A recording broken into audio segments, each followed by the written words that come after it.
Good afternoon, everyone. Thank you so much for inviting me here. Beware, there seem to be Bengalis everywhere, so always a little dangerous. So please forgive my American accent. While you're at it, please forgive my president. So I wanted to talk, could we shrink the screen to the 3x4? So we use the term, when we talk about resilience, it often gets conflated with this term smart cities. I'm sure you've all heard about it. People talk to me about it all the time. They ask, how do we design smart cities? And forgive me if you love this term, because I find it problematic. And the reason I find it problematic is because it implies that everything that came before it was dumb.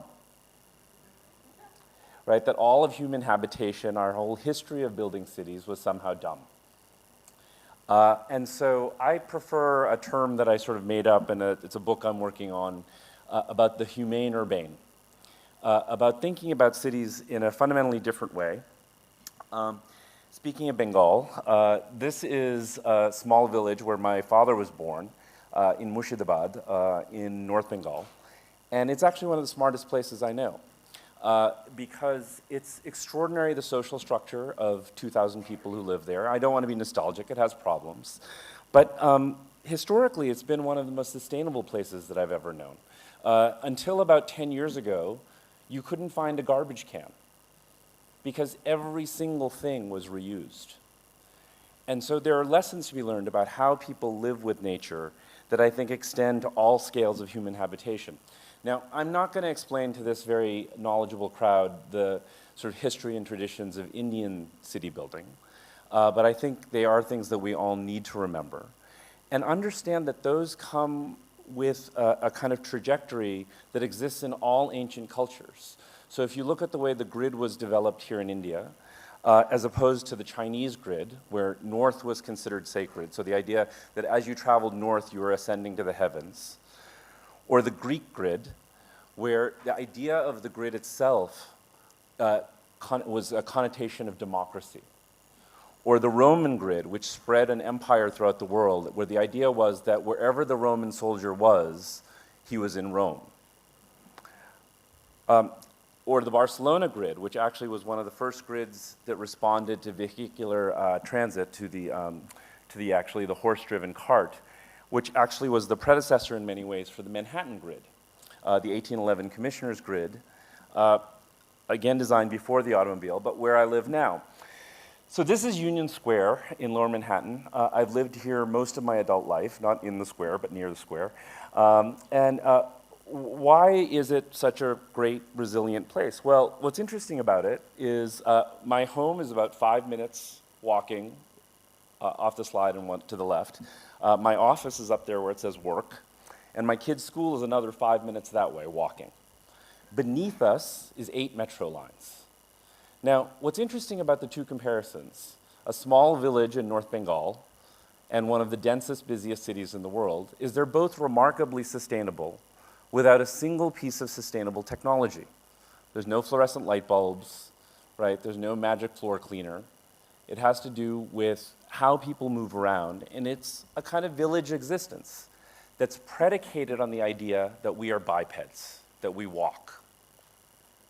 And that, I think, is one of the most fundamental things that we have to think about when we think about the future of cities. Mayor Bloomberg was mentioned earlier. He was my former boss. I was the director of Manhattan Planning after 9/11. And have any of you been here to the High Line? So under the Bloomberg administration, we planned the High Line. This is an elevated railroad that we converted into a 1.5-mile park. When we planned this, people said we were crazy, that people would get killed up there. Last year, it had 6.5 million visitors, more than the Statue of Liberty, simply for people to go take a walk on a magic carpet ride above the city of New York. And the lesson again and again is the lesson of public space, and how public space, whether it is small or it is large, brings us together as humanity. Now, Dr. Nanda talked about resilience and the idea of bouncing back. So the question is, why bounce back? When a city like New York incurs something like Superstorm Sandy, why do we bounce back? Why did Chicago bounce back after the fire? Why did London? Because Part of resilience is loving the place where you live. And this is where design is so important.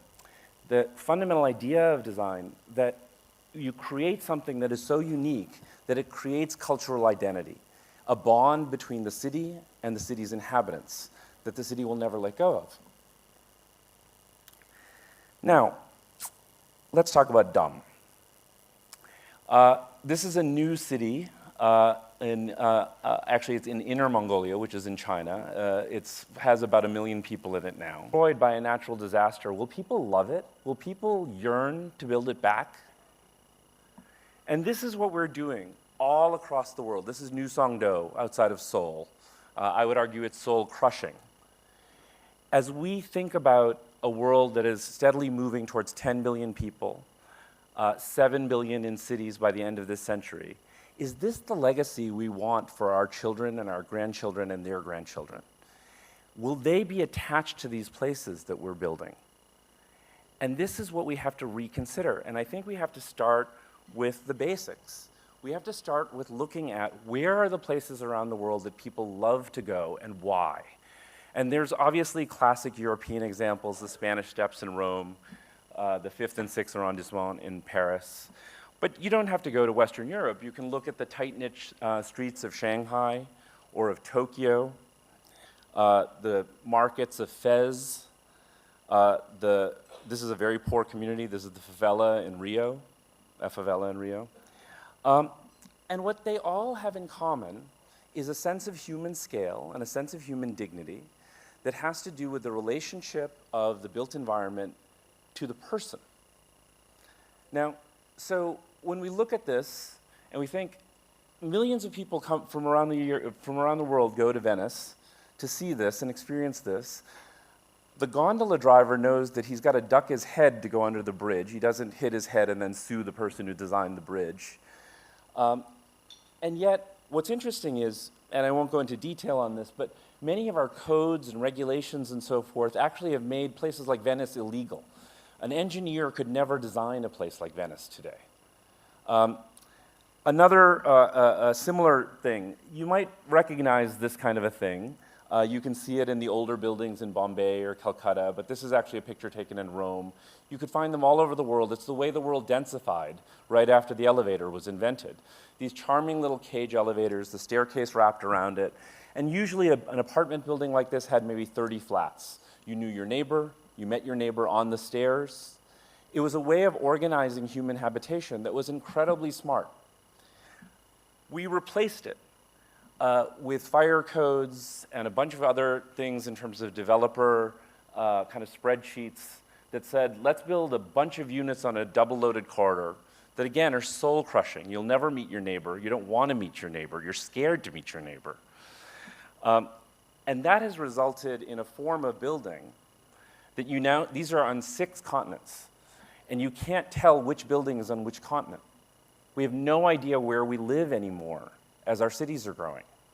When you combine that with mass production of goods, of systems of goods that are actually built in places like China and India and so forth, and the United States, and then deployed across the world in the most mind-numbing ways, you get this.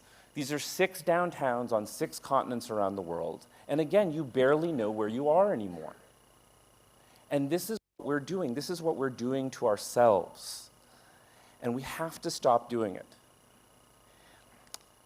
Now, that doesn't mean we should stop building cities. Cities have extraordinary environmental advantages, especially cities that are based on mass transit. So in the United States, for example, the average person who lives in New York has 1/3 the carbon footprint of the average American. And it's not because they're using any particular technology other than the metro and the fact that they live in flats that heat and cool each other as opposed to single-family homes. Those 2 items alone are incredibly sustainable when taken together. So we know that that carless life of living basically on mass transit in small flats, you don't need much technology beyond that. Now, the car is an enormous problem. We built our entire world around the car after its invention. And if you look at the idea of street equity, so that's how much, a bus is about 9 square feet per person, pedestrians are similar, Bikes are about 15 square feet per person, and a private car is about 50 or 55 square feet per person. Now we have technology. Okay, so let's change it to ride hailing. Uber, guess what? You're using the same amount of space. Let's talk about autonomous vehicles. You're still using the same amount of space. Okay, if you can ride share, maybe you use a little less space. That's a tweet from one of my favorite people in the world, the Transportation Commissioner, Jeanette Sadiq-Khan, a kind of guerrilla transportation guru under the Bloomberg administration.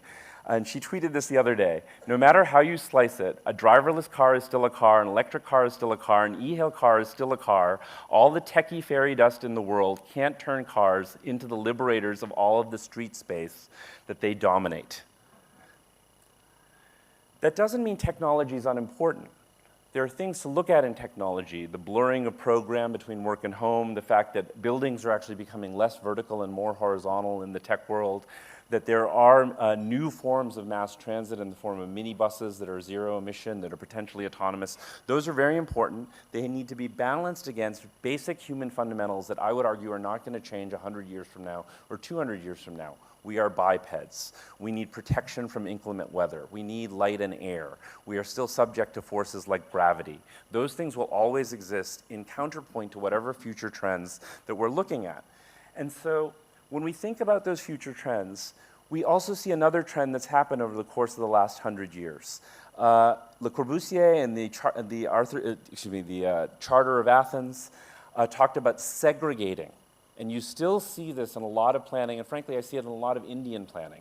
Segregating uses. You know, the residential sector's over here, the commercial sector's over here, and then somehow people are magically supposed to, you know, when we saw the slide presentation about 2.5-hour distances between work and home, well, that's what caused it. Jane Jacobs came along and said, no, that's not the way historical cities work. Historical cities are about mixing uses. And now, with the digital revolution, uses themselves are getting redefined. So what that means is we're working at home, so the whole idea of separating use is completely getting blurred. And so what we're seeing as a consequence is we're seeing the death of the office park. No one wants to be there anymore. In the United States, people have stopped building office parks because you don't know what to do with them. You can't finance them at this point. In contrast, in Barcelona, they have this wonderful term called human speed. And the idea is that, yes, we're going to be technological, but the technology is going to work for us, not the other way around. And we're going to operate at human speed, which means 30% of Barcelonans walk to work today. They're trying to get that number to 50%. And it's all about blurring the uses and mixing the uses in the city. I think this is one of the major trends that we're seeing. After World War II, we built hub and spoke cities with the downtown. Now we're seeing this idea of a lattice city. And what that means is in each node, and I had the privilege of going to Jaipur yesterday to see the Mahindra World City there, this is one of these nodes. But I think the real goal is, in that node that's outside of the downtown, can you, within a 20-minute walk, achieve 80% of your daily needs? Can you get your kid to school? Can you get fresh food? Can you do all of that in a 20-minute walk? I live this way. It's an extraordinary luxury. It's better than any fancy car you'll ever buy. So this is what we're trying to do in our work, and we're trying to do it, so this is the Domino site in the Brooklyn waterfront. That's an apartment building that we designed, and next to it is an old sugar refinery that we're inserting a new kind of creative office building into. So you see the new office building that's getting literally inserted into the heritage building. Why is this important? Again, creating places that have cultural identity. This sugar factory was one of the most important parts of Brooklyn's economy. It's part of Brooklyn's identity. So rather than tear it down, to make it a part of our world so that you know where you are. This could only be there. Oh, I'm in trouble. Okay. We always look at the ground floor in terms of these buildings. How do they plug in and relate to the adjacent parts? And so I'm just going to quickly show you these slides. This is an all affordable housing project in Brooklyn, in a very poor part of Brooklyn, that we're designing with a pastor. That's a performing arts center that he wanted, a park system. Again, this is all tax credit housing. It's 100% affordable. And then a quick mention of Mongolia, a place that's sort of freeing me. 2 projects we're doing there. One, a small office tower based on a coat of armor, very important to Genghis Khan. This is a double skin curtain wall, so it is glass, but it has a reference to the idea of that Mongolian tradition of the armor. And so, again, it brings cultural identity. Or this village we're designing in the heart of Ulaanbaatar, where the client said, we don't want a shopping mall. Mongolians are nomads at heart. And so we said, well, let's make it a nomadic city. Let's make it a place where you can get lost. And so we're actually designing 41 buildings in this village using local construction techniques, local sustainability measures in one of the coldest capitals in the world, all based around the idea of walking. And so I'm just going to quickly close with the idea that in most cities around the world, 30% of the real estate is used for streets. It's extraordinarily inefficient. Even from a monetary perspective, it's extraordinarily inefficient. So what we're trying to do is take that same piece of land and understand how to reorganize it for human habitation.